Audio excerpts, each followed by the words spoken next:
It is not always easy managing all that candy when it comes to Halloween and trick-or-treating, but thankfully we've got the experts here to help parents and maybe, I don't know, all of us with a few guidelines. Here to give tips to help us all is our doctors Heather Norman Bergdorf and Dr. Courtney Luking. Both are extension specialists at UK for Nutrition and Health. Welcome. Appreciate you coming in. Hi, good morning. Very This is timely. a hard one for us to swallow because I think we all just want to eat the candy and enjoy it all the time. But people need to, do their due diligence, right, this time of year. Yep. How can we do that? All right.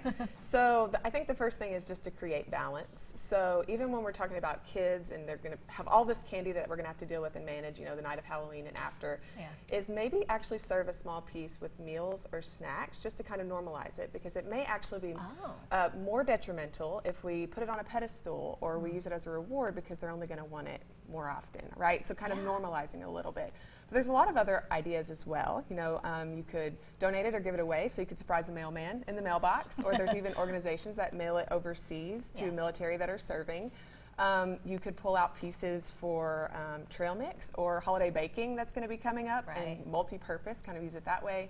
And then another thing that's really popular are children's books, actually, that inspire you to, kind of inspired by the Tooth Fairy.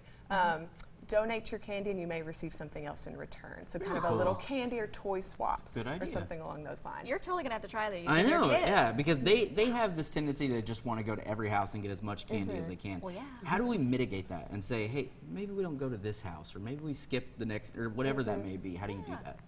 Well, trick-or-treating is also a way to add in a little physical activity. So Yeah. getting them out There and we go. walking, so that's a good thing too.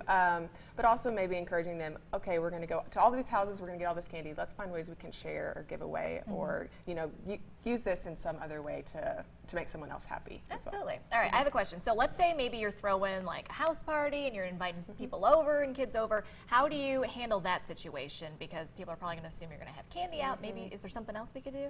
Great questions. We have two ideas on ways that you could minimize the candy. Okay. One is to think about non-food alternatives, and the other is to make food fun for kids. So thinking about how to make food fun, get kids involved. You can take clementines and give them Sharpie markers, and they can draw faces and make a jack-o'-lantern. That's a good idea. Or you could peel a banana and have chocolate chips and have them make ghosts.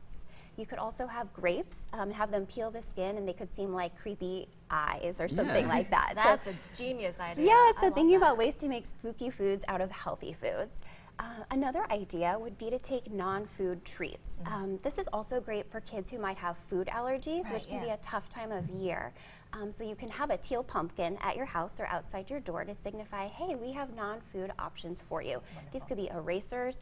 Kids love temporary tattoos or stickers and pencils. And Heather and I did a little research online. Amazon, you can get 150 pencils for under $10. Oh my gosh. So it can be more affordable and cost Effective, cost for sure. effective. Yeah, for sure. Instead of candy. Yeah.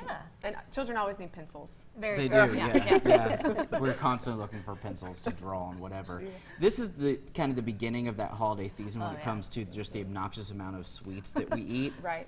What can we do to kind of have that balance, I guess? That's a great question, because we have Halloween and all these other holidays. I think it's a great time of year to be a little bit more intentional and thinking about the snacks and the meals that we serve our kids, because if we know they're going to be having a lot of sweet treats or a lot of candy, we want to ensure that their meals and their snacks maybe are a little bit more nutritious to kind of offset that a little bit.